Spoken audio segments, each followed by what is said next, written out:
Q&A, Volume 4. What's up, folks? Justin Garcia, a.k.a. Master Chim, and I'm here with the cracker, the whiteness. What's up? Welcome to another episode. Oh, Patrick Kelly, White Boy Pat. Yeah, that's me. It is you. Welcome to another episode of The Pressure Project. This is episode 132. That is correct. So we're doing another Q&A today. Yes. The reason being, we have been bombarded with questions. And it's good. You know, we always have some announcements that we could tag on to these this format of episode. Yeah. And it also breaks up the monotony of the sometimes monotony of being confined to one topic at a time. ThePressureProject.com is our website. The Pressure Project Members is our member site. Check that out. We'll be talking about that a little later. Yeah. And info at thepressureproject.com is our contact email. So a lot of people send messages to these to that contact email. Yeah. Some of them send them to the Master Chim page, the Master Chim page. But a lot of volume, a lot of activity. Yeah. I actually had probably about 20 something, maybe 25 questions from which to choose. I picked 4 today, and each one are diverse in nature. We like to be diverse. We like to be diverse in our questions. Yes. Not in our societies, not in our tribes. And I was going to say, we don't like to be confined. We're peacocks. We got to fly on this one. Gotta fly. Gotta fly. Got to fly, Captain. So one of the things I like about these types of episodes, the Q&A episodes, is it really lets us just touch on a lot of different topics. Current affairs. We'll be mentioning Baltimore today. That clusterfuck, Baltmo. Yeah. AKA The Wire. AKA The Wire. The Wire reality show. I was going to say maybe, which would be great, if these riots actually made a new Wire season. That would be inspired awesome. a new season of The Wire. That would be pretty awesome. Because then it's all For worth it. years, you were telling me I had to watch that. Yeah. I refused. The Wire. I felt claustrophobic. My alpha complex. I'm like, don't tell me what to do. You're like, you have to watch it. I ain't watching shit. Yep. Eventually, I did watch it. Well, I would start to just like reference things from it. Yeah. And like, that's The Wire. You don't know. Yeah. I was like, Yeah. almost gay. Yeah. And you were like, put that in the shelf. Yep. One of the greatest characters in television history. One of the greatest characters ever. Completely correct. The Wire is legit. If you haven't seen The Wire, spoiler alert. Go watch it. It's amazing. Pretty awesome. So today we have 4 questions. I picked out 4 questions. And we always like to mention the person's name. We go by first names. We know that some people like to, just the nature of private messages in general. I like to preserve some anonymity for the guys because I don't know if they want their last name stored out there. But we're going to start with Rob B. Now, Rob B says, I'm a father of 3 girls and 1 boy. Everyone who knows me says I'm extremely hard on my boy and push him too hard, but I'm not that hard on my girls. Of course, all my kids have rules and customs they must follow and adhere to, but I demand much more from my boy. He's 11 years old, by the way. I tell those who feel it's their business to critique and how I raise my son, no matter what century we're living in and no matter how bad certain parties are attempting to emasculate this nation, it is still a man's world. Meaning that when shit hits the fan, people will turn to men to handle the situation. I'm preparing my boy to be a man, so yes, I'm hard on him because the real world will not be easy on him. Am I the only one who thinks this way? Well, great question, great scenario, great topic. Yeah. And one that I think is a lot simpler than some people may make it out to be. People ask me, because I just had my first daughter. That is correct. Awesome. Hedia was just born. I have 3 boys, and Hedia, when we found out that my wife was expecting a girl, a very common type question. Of course. Yeah. Oh, so how are you going to raise her? Is she going to be? Oh, she's going to be a killer. She's going to be this, that. I've always contended since before I have had kids, I will raise my sons to be good husbands, fathers, and men. I will raise my daughters to be good wives and women, right? Yeah. Wives, mothers, and women.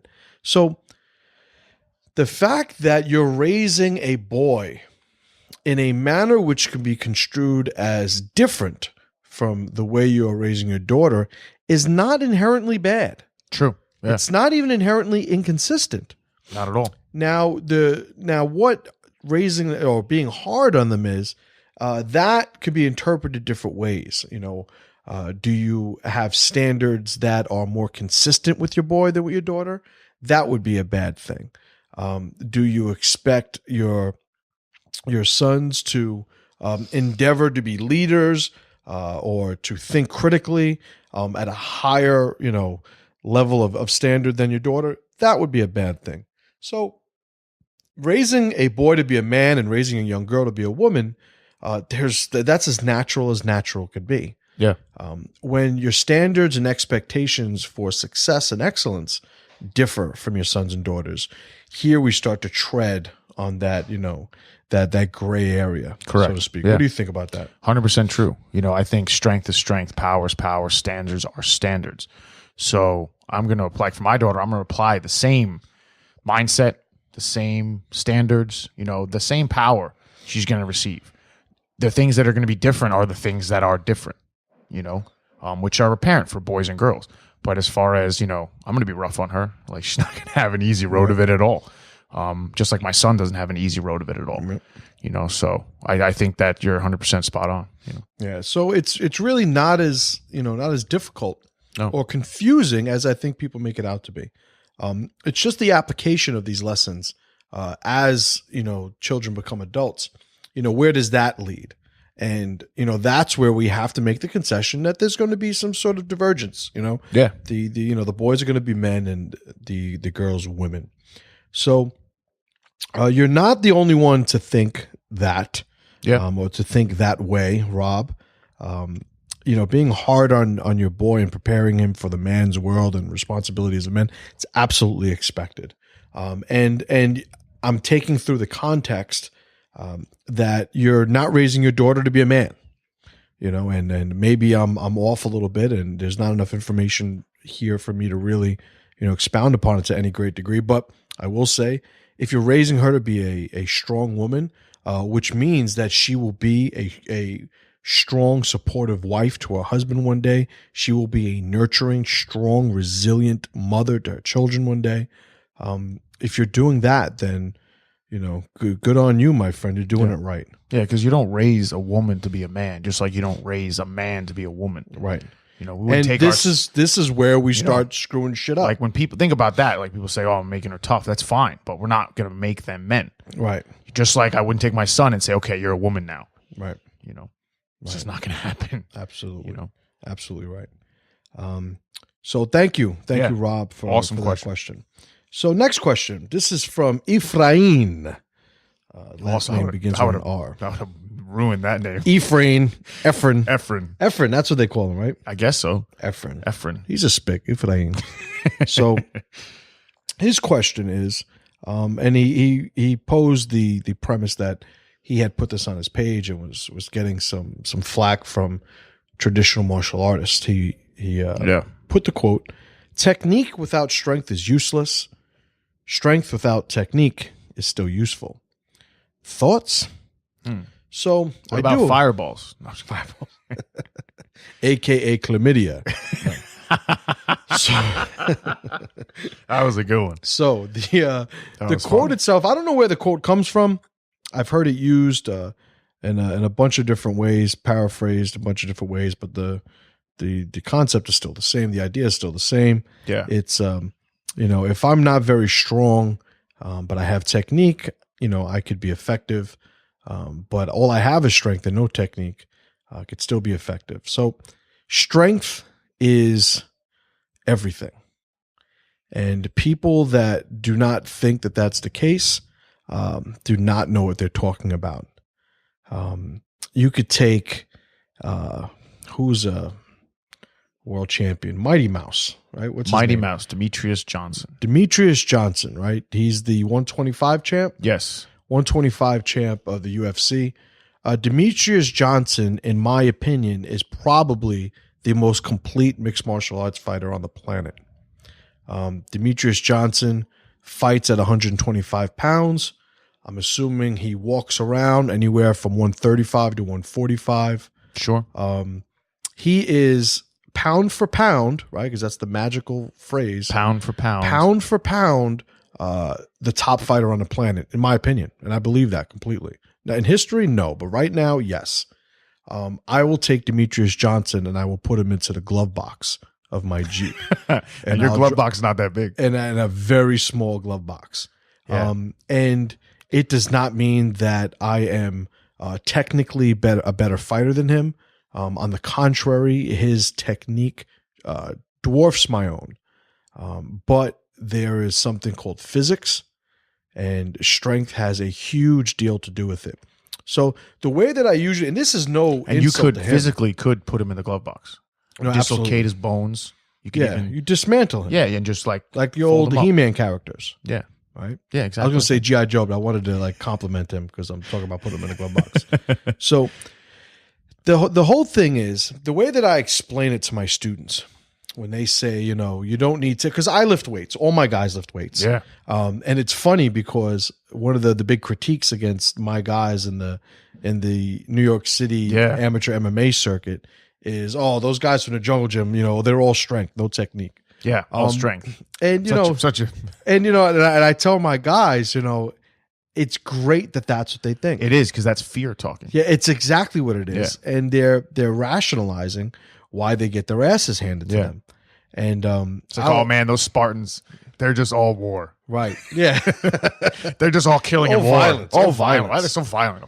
So the thing is, if we talk about, just to create a representation of this discussion, of this concept, we talk about the guard in MMA. Right? Yes. So a lot of our listeners are going to be familiar with what the guard is, and it's one guy laying down with his legs spread like the wife, right, and the other guy lays in between his legs, and so we call it bottom guard and top guard. Yeah. Right. And bottom guard. Some other cultures call it bottom and top as well. Right. That's right. Bottom and top is a very common theme when describing those positions. Yeah. And I tell everybody, I'm a huge opponent of the guard as a strategy. And people will tell me, well, you're a black belt in Brazilian Jiu-Jitsu. How do you not believe in the guard? And it's not that I don't believe in the guard. It's that you're supposed to play closed guard when you're on the bottom and you have absolutely no ability to not be on the bottom. So if you can't get up and you have to be there, then you should be in the guard. But people, because of the options, because of the success in the sports environment, will go toward the guard because they think it's some sort of, advantageous position, all things being equal in a reality type setting. So what I tell people is, tell my students, I say, well, in order to succeed from the bottom guard in a fight, you have to be very well trained. You have to be very well skilled. You have to have installed an ability that is not inherent in people. In order to get in a top guard in a fight and have success, all you need to do is make a fist and swing. So because those two positions are so different in their inherent potential for strength, is the parallel I'm drawing. One, you just got to show up and you have an advantage. The other, you need to do a whole lot of technique to compensate and overcome the strength of the opposite position. So now, talking about strength versus technique in the context of the original question, there is technique that is a substitute. There are units of technique that can substitute for units of strength. Correct. But they are both units to be used in the currency of violence. So if you show up strong and he shows up technical, he needs to have technique that overcomes your strength. These are units and they are skewed heavily in favor of strength. I could take somebody who's technical and make them strong. Yeah. They're a very formidable force, which my fighters all are. Yeah. But I could also take somebody who's strong and make him technical. And it is adding to the same sort of type of equation, just on opposite sides of the equation itself. So I don't even know if that made sense. It made sense. It made sense before I said it. You no, it made sense. You understood me? Yes, I did. I hope you guys understood what I meant. So it doesn't matter which way or which order it gets added. The combination of both is always going to be better than one. Yeah. If the units of one is equal. And you'd prefer someone, or you'd say someone has a better chance starting off strong and adding technique than the other way around. Right. Well, I'd say in an ideal situation, it's something you accumulate concurrently. Yeah, that would make sense. And this is, I guess, the heart of my position in the answer to this question. We need to stop thinking of strength and technique as opposing forces. Yeah, that's where one people, or the other, because this is where everybody goes wrong. Yeah. Gaining strength should be something that everybody should be doing. And when you have the guys like Hickson, right? Hickson Gracie, the anomalies, the savants, the geniuses of technique. Yeah. He is not an argument against strength, right? He is an argument for technique, but he's not an argument against strength. One of the things that a lot of people don't know is Hickson did a lot of strength training and in choke, you see, and maybe more organic, natural body weight type strength training. But when you look at the documentary Choke, you ever watch Choke? Of course. Better. Yeah. Remember we did it. We watched it on a marathon. Yeah, that's right. We did a 24-hour. In Choke, there's a point where he's putting a bungee around his head and he's walking down his driveway doing neck exercises. Hickson was not a skinny dude. At all. On the contrary, one of the things that was floating around, I don't think it was true, but one of the things that was floating around at the first UFC was that Hickson wasn't picked. Even though Hickson was the most formidable Gracie. Yeah, this is something. They were saying, oh, he wasn't picked because he looks vicious. He looks like a fighter. And they couldn't sell the idea of the value of Gracie Jiu-Jitsu if they had somebody that looked like a killer. To look like a monster. Win. Yeah, makes sense. Probably wasn't how it worked out. I mean, Hoist was, under, Hordian. Yeah. So probably different reasons. But, Hickson Gracie is no slouch. Yeah. Well, they always put out the videos like powerlifter gets submitted by blue belt or powerlifter gets submitted by white belt. Right. And they don't take into account exactly what you're saying. Mm-hmm. How many units of strength did he bring? And how many units of technique and strength did this person bring? And who came out on top? Hoist Gracie, people say, he is the prime example of technique over strength. Yeah. Well, I will say, I've been in Hoist Gracie's driveway lifting weights with him. Yeah. So even Hoist Gracie lifts weights. And he's not weak. A lot stronger than he looks, too. Yeah, he's strong. I have some great stories with Hoist. I can imagine. I remember once talking shit to him about we were supposed to doing farmer walks with dumbbells. And I was asking him, which ones he was using. Yeah. And I made sure, I completely set him up. I was like, Hoist, which ones are you using for this? And he was like, like the 50s. I was like, oh, good. I said, because I thought you were going to make me use the sissy ones. So I grabbed like the 75s. Yeah. Of course, Hoist grabs the 75s and did it. And then did it no as problem. Quickly as I did. It's super competitive. But people that don't train or aren't in rooms like that, they don't get that. They don't get it. They don't get it at all. That's how it is. And if it's not like that, your room is weak. Right. So technique without strength is useless. Strength without technique is useful. And the reason we say that is because without strength, there is no vehicle by which technique could be executed. Right. Yeah. So there is a minimal amount of strength in the form of movement, you could say, that even makes technique's application possible. Correct. But when somebody says, somebody's really, really strong, it's usually because they opt for and are successful in the execution of strength-based movements, which means they are feeders in the world of leverage, as opposed to maybe second feeders, we could say, people who learn to harness and leverage other people's strength against them. True. So you'll have somebody like if let's talk about a judo throw, like a seonagi. Okay. Somebody goes to push me, I grab their sleeve, I step in, I turn my hips, and I throw them over my head. Everybody's seen that done a million times. Yeah.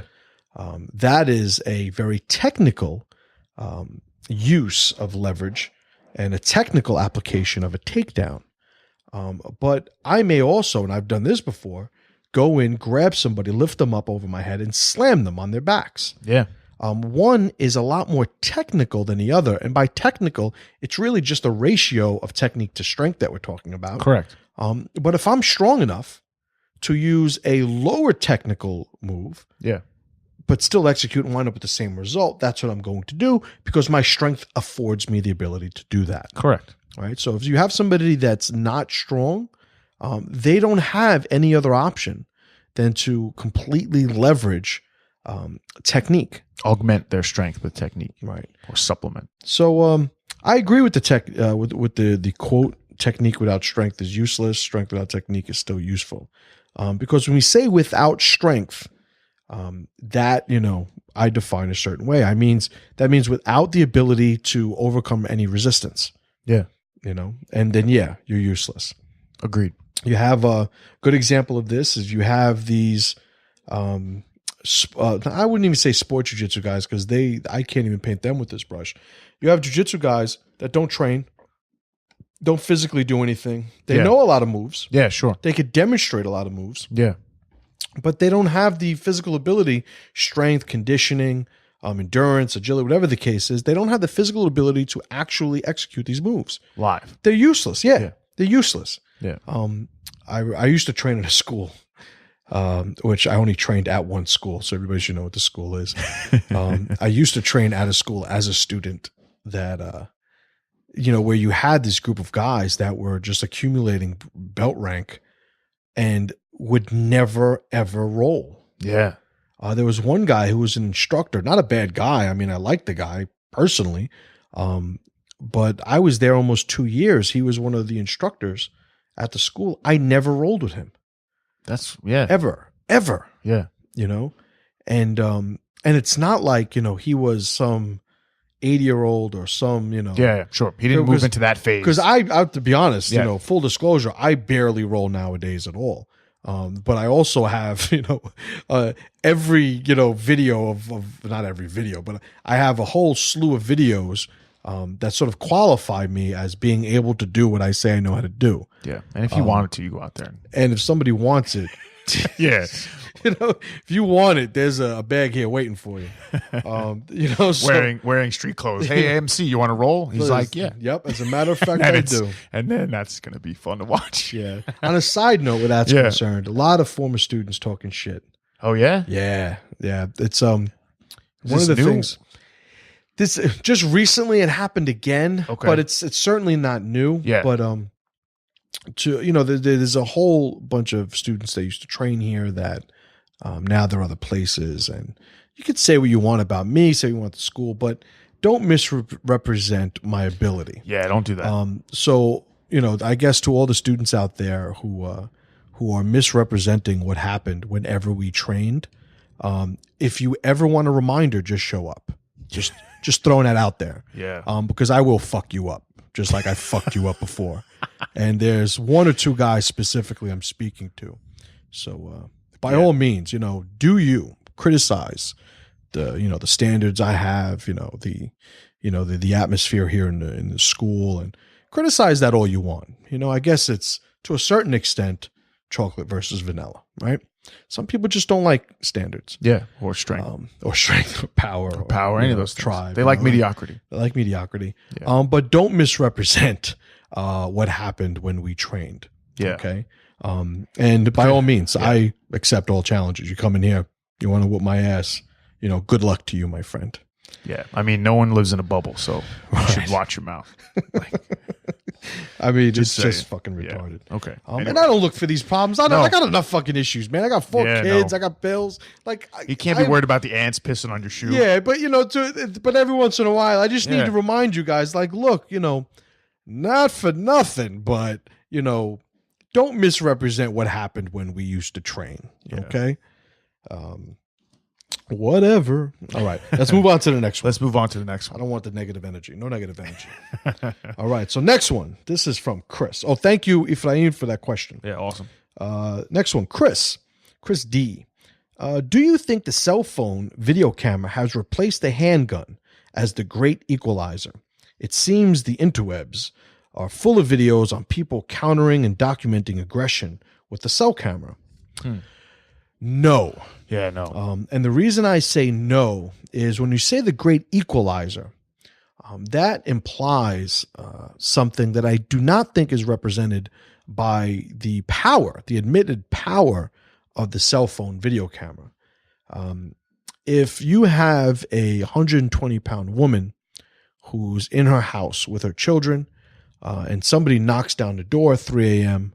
Looking to rape and pillage, her cell phone video camera could make a porno, a snuff film. Yeah.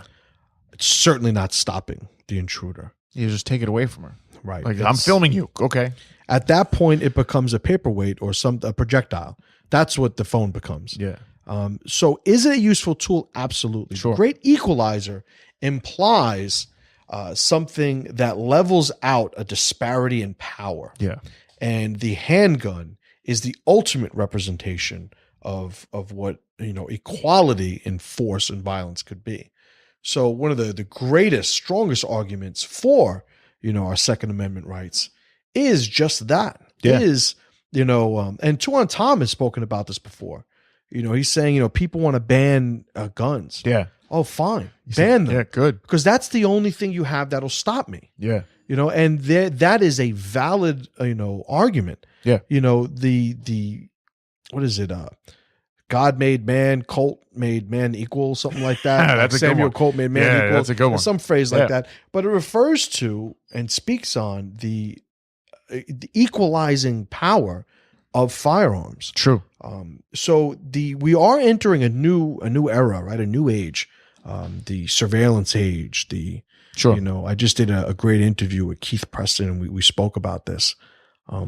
It's something that is new to us, and it's something that I think we're still finding our way with. Yeah. But its full applications are not yet fleshed out. We're sort of going through the process of discovering what all these things are, right? Correct. So some of the issues we have young boys and girls, teenage boys and girls, some younger, unfortunately, who are sending, naked videos and pics, not understanding the gravity of their actions. No. I'm actually an opponent of all police officers having body cameras. Yeah. I've always contended that you have to be careful what you wish for. And it's true. All of these people that, say if we just had a video camera there, we would be able to tell you what happened. There is validity in that position. Unfortunately, it is not occurring. It would not occur in a vacuum.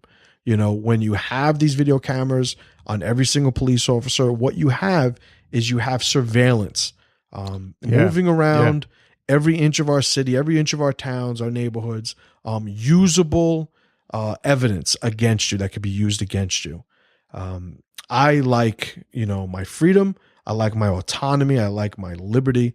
I think it is inherent in being an American, along with our most natural organic state of being. Yeah, true. So the more surveillance that the government finds ways to implement against us, I think the worse off we are. Agreed. It's the easy thing. Yeah, we're not just one more camera away from freedom. Right, exactly right, and that's the the parallel.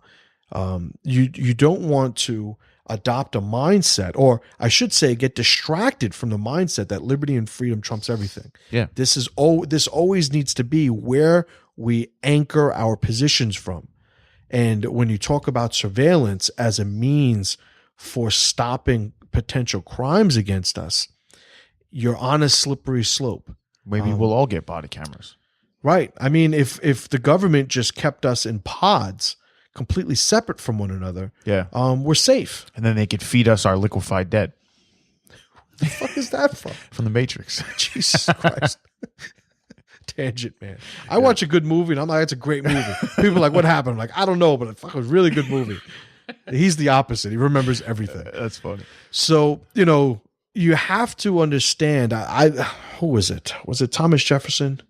I said a person who's willing to give up his liberty for a little bit of safety. Benjamin Franklin. Was it Benjamin Franklin? Yeah. Deserves neither. Yeah. Paraphrasing. I think it's Benjamin Franklin. Benjamin Franklin. But I've always said, running a martial arts school, when you have people to come in and say, oh, that's dangerous, or this seems dangerous.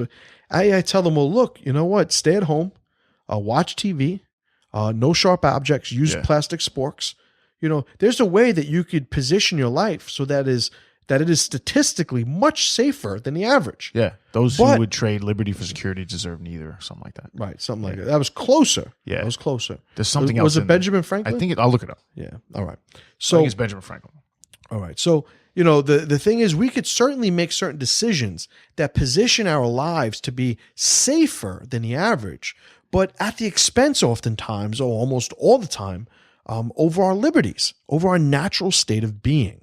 And this is where, when I do have these discussions with people who aren't from America, this is where a lot of them, just experience a gap in understanding that I often find it very challenging to bring them past, because right now, 2015, this is innately an American idea.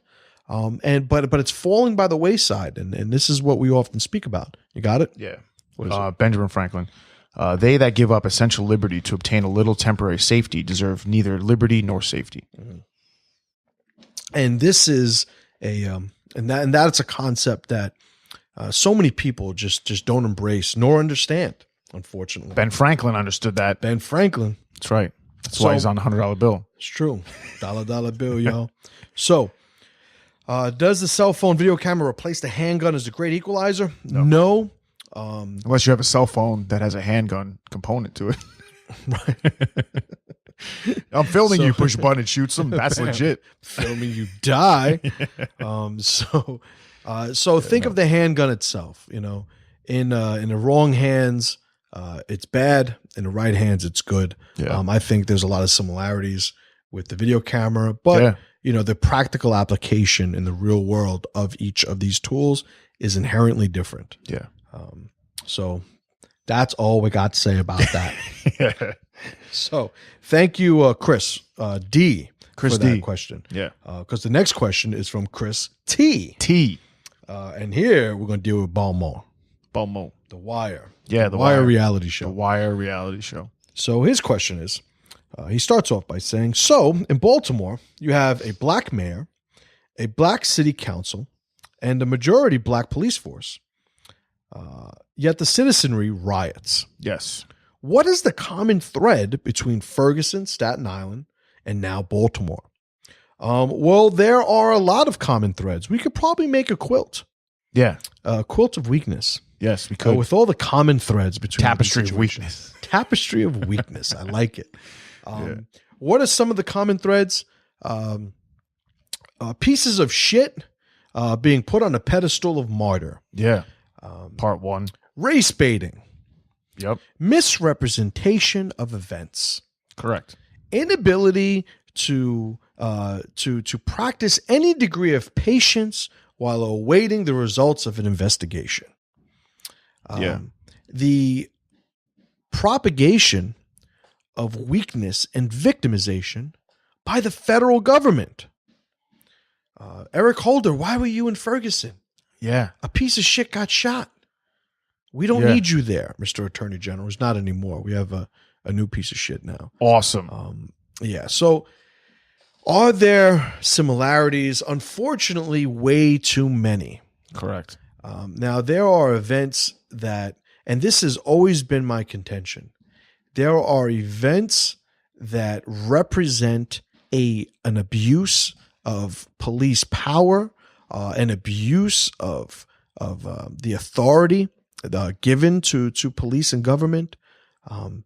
There are people who have been abused for no reason at all. Unfortunately, all of these situations, all of these people get absolutely lost in the cloud of absolute bullshit that is created by events like the ones mentioned. Correct. When you have people who, and it's a tough sell because you have two main talking points. You have the elitist, two main talking points for the victimhood. Yeah. You have the elitist, usually the white woman, right, who has never lived in the hood, who's never got fucked up by a cop. Yeah. Who had a black boyfriend in college. Sure. Right, because she wanted to see what it was like. She has this, I'm going to come to the neighborhoods of the less fortunate and I'm going to save them because that's me and that's what I'm about. You have those fucking idiots, disgraces to their race, by the way. And then you have the victims in these neighborhoods who were force-fed from the time they were children, before they developed any cognitive ability for critical thought. Yep. You have these people who think that no matter what happens, they just cannot succeed, despite evidence to the contrary. These seemingly endless evidence to the contrary, all the way up to and including a black president of the United States. That's correct. So it's are there similarities? Yes, but unfortunately it's the type of similarity that we can't just fix on our own. Like we can't, as outsiders, go in there and install a solution. No. All we could do, and this is my honest opinion, all we could do is plea to the sense of autonomy and power and self-respect and pride in these people to start assuming the power that they're all capable of cultivating. Yeah. And it needs to be done at such a rudimentary, organic level, with the way that they speak to each other, the people they emulate, the people they look up to, the examples, the mentors in the communities, the stabilities of the homes. Obviously we have at this point dozens of episodes of the Pressure Project that speak in some way to these things. There's a pretty good article written recently by somebody. That's right. What was the name of my article? 5 Simple Ways to Fix the Black Community. The 5 simple ways. No, how to fix the black community in 5 simple steps. That's what it was, yeah. And then in parentheses, and you can too. No. So, about that article, it's funny about that article. What I did was I wrote an article that could have been titled How to Strengthen Your Tribe in 5 Simple Steps. Correct.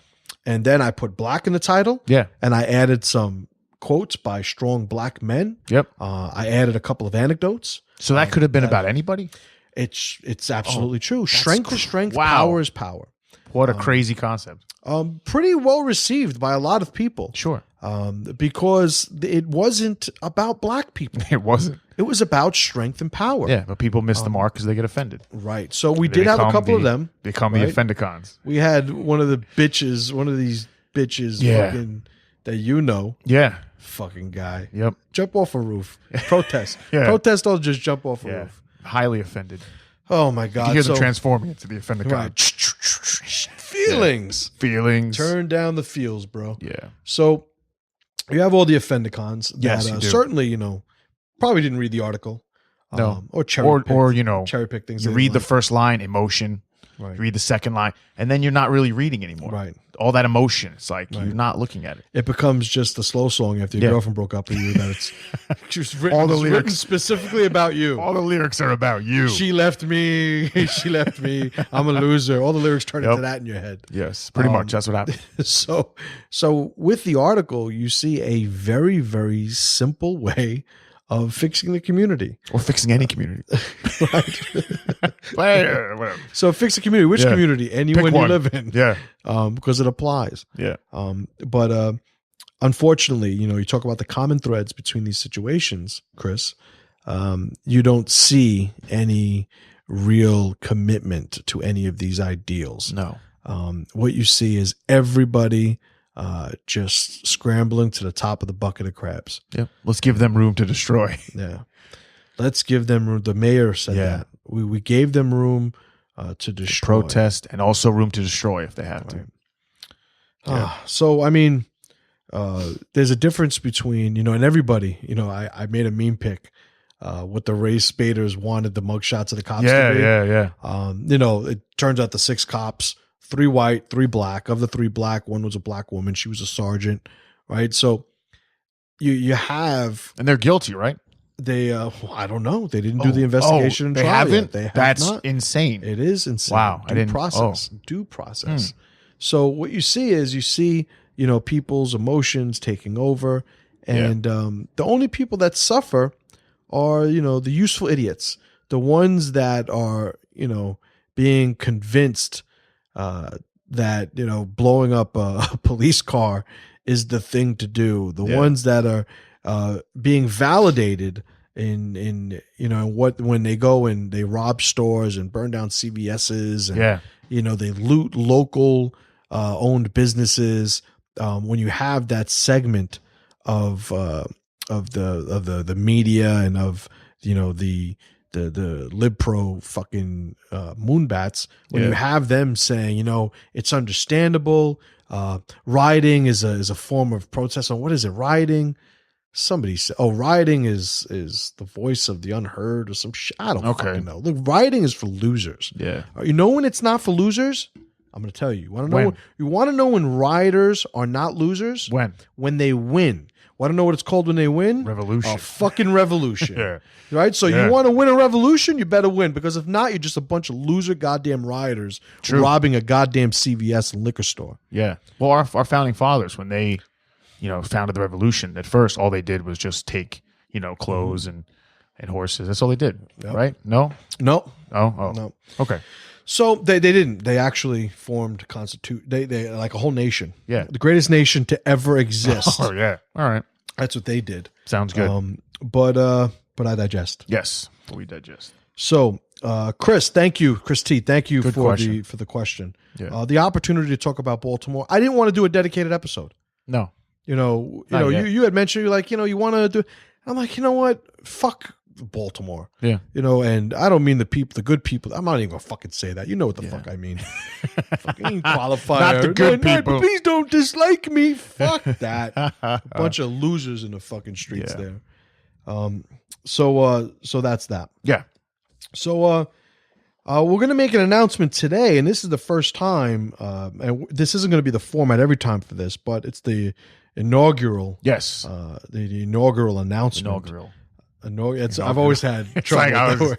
I was inaugural. For a second there, I was like, "Don't say it," but you have to say it because inaugural. No, you say it worse than me. Inaugural.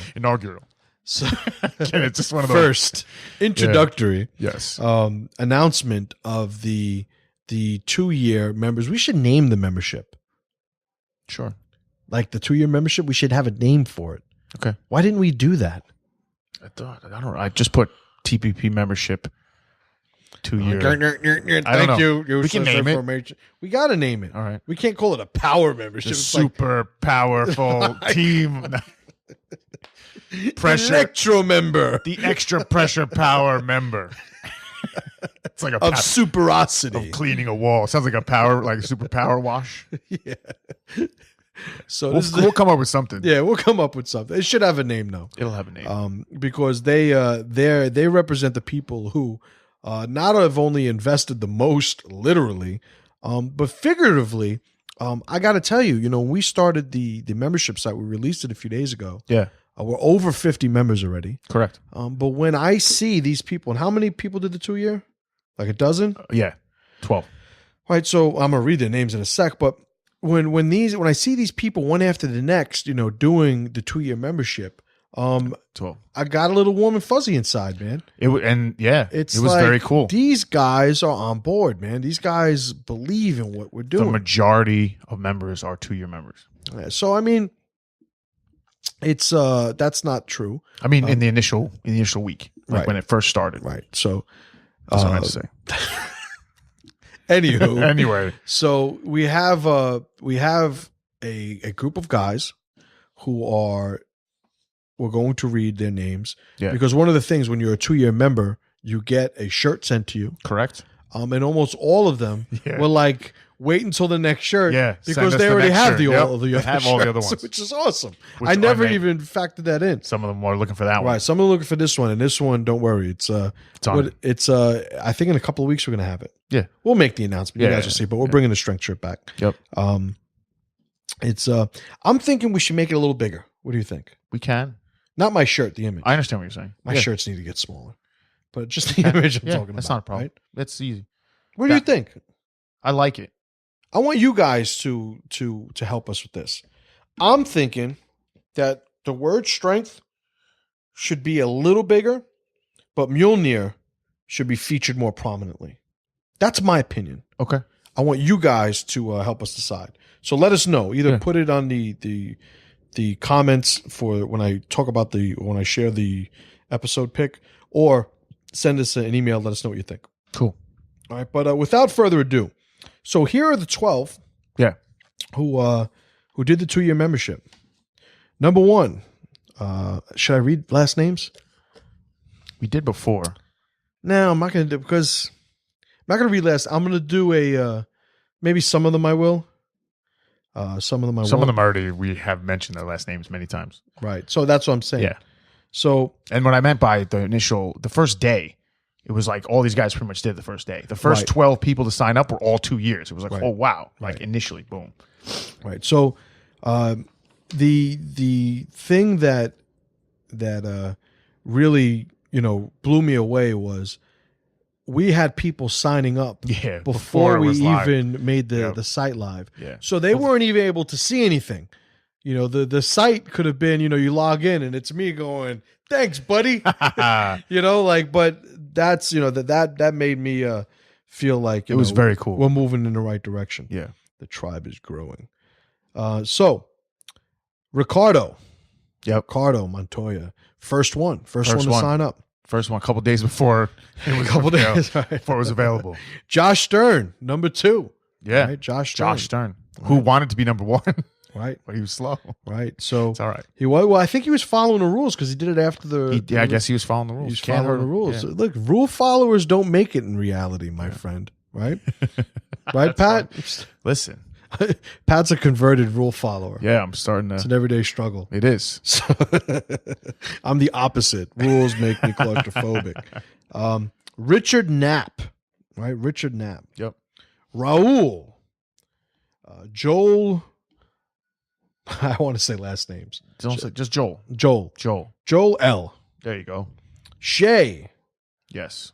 Chad Taylor. Your Chad's all over the place. Yep. John T. initial. Yeah. Dave Chesser. Yep. He's all over. Cannon. We have somebody named Cannon. That's How fucking awesome is that? Yeah, very cool. Dan Hoybor. Yep. Hoybor. Yeah. Didn't he tell us how to say that once? Well, he was on the live stream, and then I said it. I don't know how I said it, and then you corrected me, and I think he might have corrected us. Hoybor. It's an awesome name. Hoybor. Yeah. Well, if you say it wrong, it's terrible. It's Hooey Bear. I didn't say it like that. I don't think you said it. I'm just saying, like, somebody could say that. Hoybor. It's cool, I think that's how it's said. Yeah, very cool. It's like Africana or something. I don't know. But thanks, Dan. Awesome. And last, we have Achilles. I'm not going to say his last name because there's probably only one Achilles on the planet. Yeah. Outside of Greece. I was saying as a kid. But I think he is in Greece. Yeah, he's in Greece. We have, this is another thing. We have people from all over the goddamn world who joined, which is incredible to me. It's great. When I saw Achilles joined, it said Greece. I'm like, Greece? How the hell did he hear about goddamn this? Right, Greece. Goddamn right, Greece. Awesome. Right? Yeah, very cool. Those are all the 2-year members. Those are the Dirty Dozen. The Dirty Dozen. Yes, the Dirty Dozen. Yeah. The first inaugural, 2-year members. And as a condition of and it's my privilege, but as a condition of doing the 2-year membership, you guys get a shout. Yeah. So it's my absolute pleasure to announce you guys. So that's that. So yeah, awesome. We have the unicorn. Unicorn, we're going to make the Baltimore Rioters. No. It's true. Okay. And now this is why I'm making them the unicorn, because when I criticize the actions of the rioters, one of the biggest pushbacks I got from people was sort of following the idea that somehow I was considering the protesters rioters. And obviously that's not the case. Those are two different things. Like the media is not showing you all the people that are protesting peacefully. Well, who gives a shit? How many people do I have to see protesting and not fucking being criminals before I negate the guy who just blew up the police car. Yeah. And that's one of the things that just gets lost. It's look, I understand and respect your right and ability to protest, to do, but when there's a rioter, he's called a rioter. They were saying calling somebody a thug is like calling somebody a nigger now. That's nonsense. The black councilman. I'm telling you, this played out like a fucking episode of The Wire. Yeah. This whole thing. It did. When you see the politicians going on the stage, it is an episode of The Wire. I'm looking for Carcetti. I'm like, where's Carcetti? What was the black guy? What was Monk. What was he always saying? Which one? The one that goes, she. Yeah. I was waiting for that guy, the shit guy. She. Yeah. But don't worry. Well, the next thing we're going to see is going to go into the corruption trials for all those people. Yeah. Just like in The Wire. Right. Where all those guys go down. The shit guy, yeah. He was the guy that reminded me of the guy that said you can't say thugs. Yeah. So he was like, now we're calling children thugs. And of course, the white news anchor, the lady, was like, well, they're burning down cars. They're robbing and assaulting people. Throwing garbage cans at people. Isn't that what we call thugs? And he was like, you might as well just call them niggers. Just call them niggers. And it's like, whoa. It's like, okay, so for real? Like, is that what we're doing now? All right, so then fine. So the game done changed. So, the rioters, you guys should be absolutely just ashamed of yourself. You should be, yeah. You don't give a fuck about Freddie Gray. You don't give a fuck about oppression. You give a fuck about free shit, acting out. They should have Jimmy Kimmel go out there and do the interview where they ask, do you know what affordable health care is? Yeah. And then they're like, take his wallet. That would probably happen. But, I mean, if you took that away, if it was like in a fantasy world, like, why are you rioting? I don't know. Like, they wouldn't know. Who's Freddie Gray? Nobody knows. He's in the Temptations. Is that Macy Gray's brother? Yeah. Like, they wouldn't know what the hell's going on. So you have the rioters who are just acting like absolute animal savages. Yeah. And people want to somehow say, well, of course they're conscious of the movement started by the protesters, because why else would they be acting like this? And it is such a just disconnect, delusional assessment on what people are capable of. Yeah. Well, you could go on YouTube, the Knockout Game, right? Go on Colin Flaherty's channel, and you'll see people that do shit for absolutely no reason. And you see the one he posted with the CNN guy who's saying that it's a myth, and then one of the CNN correspondents got knocked out randomly. That was really funny. You can't make that up. The truth is stranger than fiction sometimes. The videos that really stuck with me so far with the riots, the one where they wanted to light the pizza guy on fire.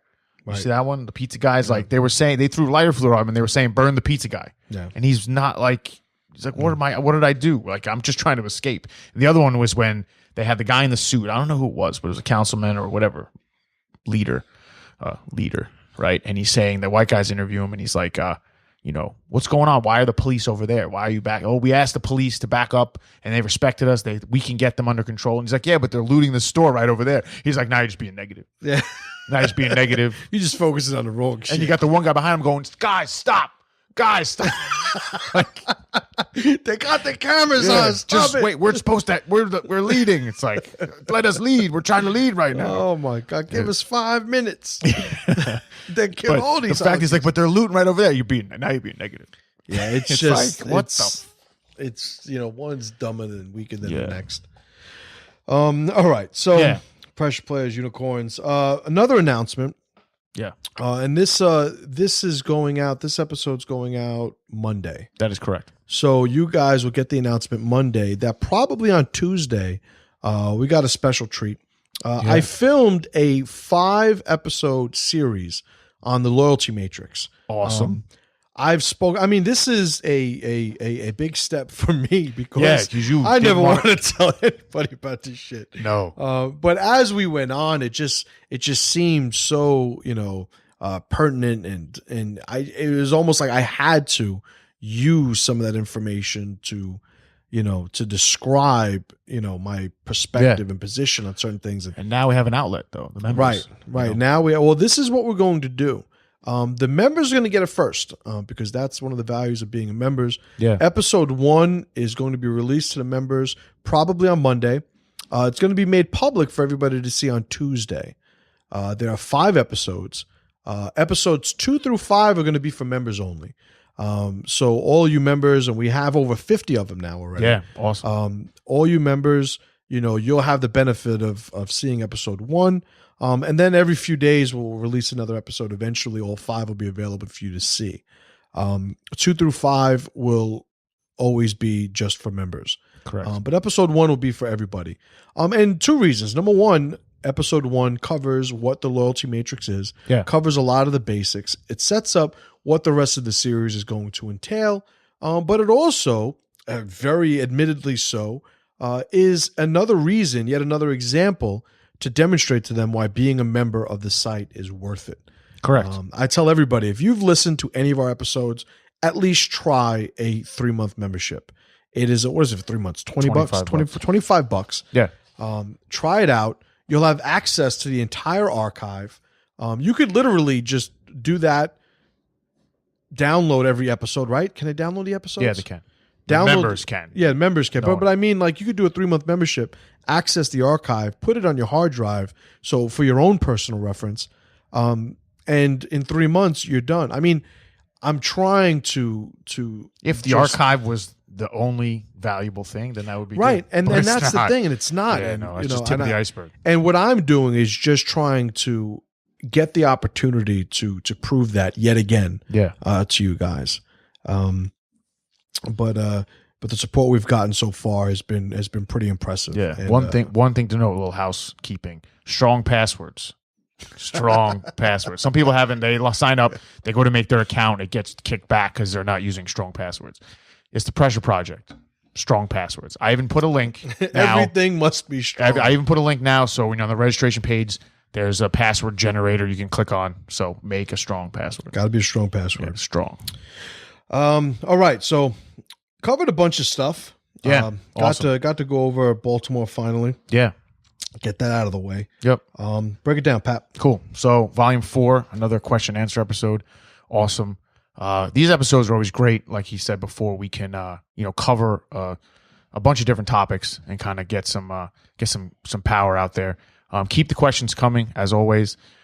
Send it to info@pressureproject.com and make sure that, and if you want us to include your full name, mention that, because we will. But we're not going to put anyone out there that doesn't want to be out there. But again, awesome questions, and keep the power coming. Well said. Volume 4 of the Q&A. These are some of my favorite episodes to do. I've said it before, and I'll reiterate. It allows freedom. It allows, to me, it feels like a more conversational tone with our listeners. Yeah. Because they're participating. It reminds me of the live streams. Right. Absolutely. Covered a lot of things today. Some things I was glad to touch on again. The Baltimore thing, I'm glad to have gotten out of the way. Yeah. Again, a tremendous thank you and sort of sentiment of gratitude to those who've supported us so far with the membership site. Just a few days, over 50 members. Yeah. And I haven't really advertised at all. True. And once that begins, I know we'll grow as we start generating that content. I know it'll grow, and I look forward to having more people being part of the tribe behind the scenes. I'm very excited this week about releasing finally the loyalty matrix decoded. Yeah. We got you guys are gonna kick out of it. I think I'm gonna use the that one image. Oh yeah, as a promo pic for that's it. Pretty good. But what I did was I did my thing. I'm in front of a whiteboard, talking, writing, describing, doing what I do. And I had Pat go a little crazy. We got some CGI. Bit. Yeah, we went a little. We got fire. One of them. Right? It's awesome. Yeah, it's pretty cool. But you guys will get a kick out of it. Part 1 will be out in a few days. Yep. And members will be able to see it a day early, and will have access to the rest of the series as well. That is correct. The rest of you guys, just another reason to become a member. All right, guys. So thank you again for listening. We look forward to speaking to you on the next episode. We have a cool interview with Keith. I already mentioned it, Keith Preston. Yeah, awesome. Who's like a freaking genius, like an encyclopedia. And he and I had a great talk. But we look forward to speaking to you then. So thanks again. The pressureproject.com is our website. The Pressure Project Members is our member site. info@thepressureproject.com is our contact email. Of course, still go to YouTube and subscribe. Share where you can, right? We need more brothers. If you're hooked on this show, we need more people like you. All right. So thanks again. And as always, brothers, pressure to power.